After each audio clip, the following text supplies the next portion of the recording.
Hello students, today we will discuss the question answers of chapter 1 of civics, that is democracy. So let's get started. Section A, question number 1 says village panchayats are dash institutions at local level. So you will be marking it as B, that is democratic. Question number 2 says dash means the rule by an unelected or powerful dictator. So as the word dictator suggests, you will be marking it as dictatorship. Question number 3 says in India we have dash democracy. So this is indirect, that is given in your book. Democracy implies the rule of common people. This is from a direct line that is given in the book. Dash and dash are two important tools of democracy with which people can shape the destiny of their country. So this answer will be A, that is elections and public opinion. We just well discussed about what are these things. Question number 6 says in India the dash makes laws for us. It will be parliament.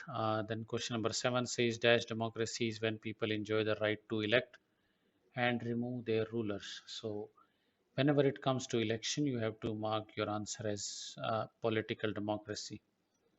Question number 8 says there can be no dash democracy if there is no fair distribution of wealth in the society. Whenever you see this term wealth, you should understand this is related to money and this is related to economy. So it will be economic democracy. Moving on to section B, we have give very short answers for the following questions. Question number 1 says, what do you understand by absolute monarchy? Name one country which follows this form of government. So for this, we just come to the first page of the chapter. Okay, this is, I'll just write B1 here. So it is, you have to start from here. An absolute monarchy means rule by all powerful king or queen. Then you are to also answer the question that name one country which follows the monarchical system of government. So you'll be writing Saudi Arabia follows monarchy. Okay, so that is the example for this. This is part of your B1 itself. Okay, so this is the answer to the second part of the question. First part of the question, what do you understand by absolute monarchy? You will be starting from here and you will be writing till here. Okay, now moving on to B2, we have what is direct democracy? Is it practical to follow it in India? So there are two questions. What is direct democracy? Second is it practical to follow it in India? So for the first part of the question, we just start from here. Let me just erase this so there is no confusion. Okay. Okay, all right. So we are good here. So, and this is B2. If the government is elected and run directly by the people, we call it as direct democracy. This is the first part of the question. For second part of the question, what you will be writing is, for second part of the question, you will be writing, no, it is not possible in India. Not possible in India because of large population. Okay, so this will be your answer to second part of the question, that is it possible to be implemented in India? So you'll be writing this: if the government is elected and run directly by the people, it is called direct democracy. Then you'll be writing no, it is not possible in India because of the large population.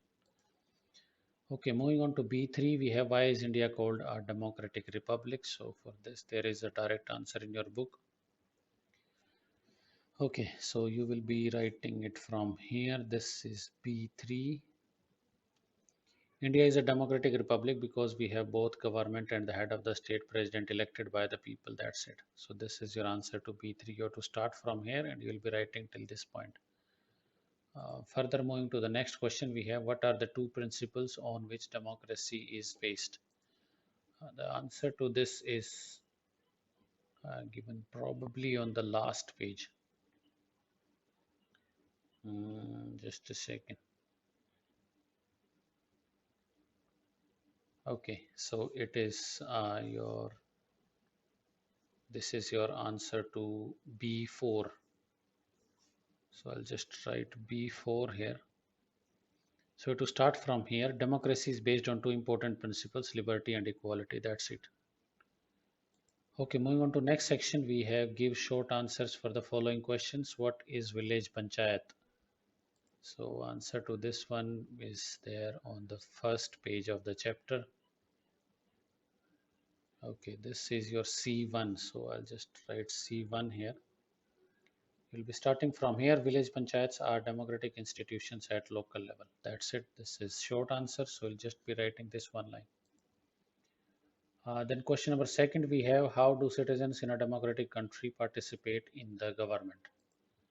So for this, what you will be doing is you just come to this page. Okay, works well, freely participate. Okay, citizens of a country. Okay, and important means you'll be starting from here. This is your question number C2. So I'll just write C2 here.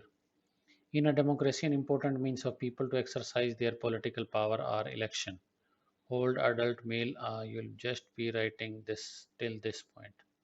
So how do they participate? Then you will be writing their political power are elections. Okay, all right. Next, we have explained why democracy is more than just a form of government. So we'll just like try to find the direct answer to this one. Every citizens and okay, this starts from here. This is our question number C3. And this I'll just write C3 here. So democracy is not just a form of government alone, it is also a form of society and a form of economy. In other words, the value of democracy such as justice, freedom, human dignity should be deeply embedded not only in political system but also in the social and economic life of the people. Though it is a little bit longer, but you have to write it till this place. So you'll be writing this till this point. This is your C3. You have to start from democracy and then you'll on the next page you'll be writing till life of the people. Okay, moving on to section D, we have write a note on elections. This is your D1 note on elections. Okay, so we should just have the answer in the initial pages of the chapter. There is a particular paragraph related to elections. Let me just like erase everything so as to avoid confusion. So this is our D1. So D1 you will be starting from here. This let me just write D1 here.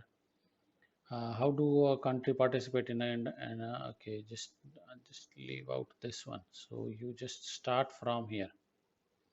In a democracy, elections all adult male and elect their representative. In doing so, they are indirectly participating in the governance of the country. The elected ones take part in the government directly, but on moving on to next page on behalf of the entire community. If the people are not satisfied with their government, they can remove them in the next election. So you have to write till this point. These are long answer questions, so this went a little bit further. So you'll be starting from in a democracy. This is your D1, and on to the next page, you will be writing till next elections. Okay, moving on to question number second, we have what do you understand by rule of law? This is given in the next paragraph itself. D2. You start from here. Another important feature of democracy is rule of law. It means that all people are equal before law. The president of a country and then any ordinary citizens get the same protection of the law. It makes no distinction between rich and poor, educated or uneducated. It also ensures that there is no one above the law. So to write till this point. This is your D2. You have to start from another and till law. Okay, all right. Now moving on to next question, we have what is democratic society? So there is a special paragraph to this one. This is D3. Okay, but social life people can still follow various forms of injustice. Government is Okay, right to elect and remove their rulers is political democracy, but in social life, people can still. A democratic government becomes only if. Okay, hold on a second. Democratic society. So you have to start from here. You'll be starting from here. This is your D3.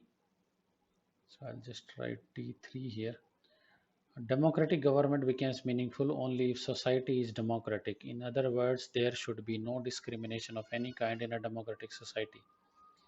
Evils like caste system and untouchability spoil the democratic structure of the society. So you can just write till this place. You have to start from this democratic government and write till structure of the society. Okay, now question number 4 says, what is economic democracy? So for this, we have to move to the next paragraph. Let me just erase these things so that there is no confusion. Okay, so for this, what you have to do is, okay, all should be free, all members of the society. So you'll be writing this from here. This is D4. Let me just check. Okay, this is D4. And you have to start from here. All members of the society should have economic opportunity. All should be free and self-reliant in matters of earning their livelihood. First, you will be writing these lines, and then you will be writing this paragraph. Economic democracy also means absence of all exploitation. That is, workers should not be exploited by owners, and peasants should not be exploited by the landlords. So, in this, what is economic democracy? You will start from here. First, you will be writing this till livelihood, then you change the paragraph and then write economic democracy and till landlords. So, that is the answer to your D4. Okay, all right. Now we have question number 5, which says our constitution guarantees certain basic rights of all types. What is the purpose behind this? Our constitution guarantees certain basic rights. Certain basic rights, why they are provided? First, you have to understand is there can be no democracy without people enjoying certain basic rights. So, as part of this, we will be writing answer to question number 5 as our constitution grants certain basic rights to all its citizens so as to establish a true democracy, because there can be no democracy without certain basic rights. Question number 6 says, what is more important in a democracy? All citizens should have equal voting rights, or all citizens should have food, cloth, and shelter. One is talking about political democracy, another is talking about economic democracy. Here you have the income of the people, here you have the voting rights. So what you have to understand is both of them are important. You cannot say that only economic democracy is important, or you cannot say that only political democracy is important. So for this, what you will be writing is both political and economic democracies are important, as any one of them will be meaningless without the others. This is the answer for Oates question number 6. Okay, so we are done with this chapter. One more thing that you have to remember is, I will just be writing it here. This question number A has to be done in book itself. Then question number B, you have to do it in notebook. Okay. Then section C is to be done in notebook.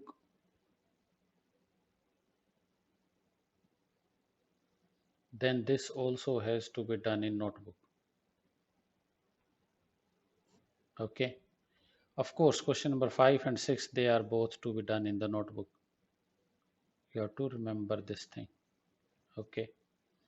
Whenever I'm asking for notebooks, then what you do is you just only scan your notebook and not your book. So you can just like scan that and upload to whenever it is asked for. That is all for today. If you got any questions, then we will be discussing them in the class.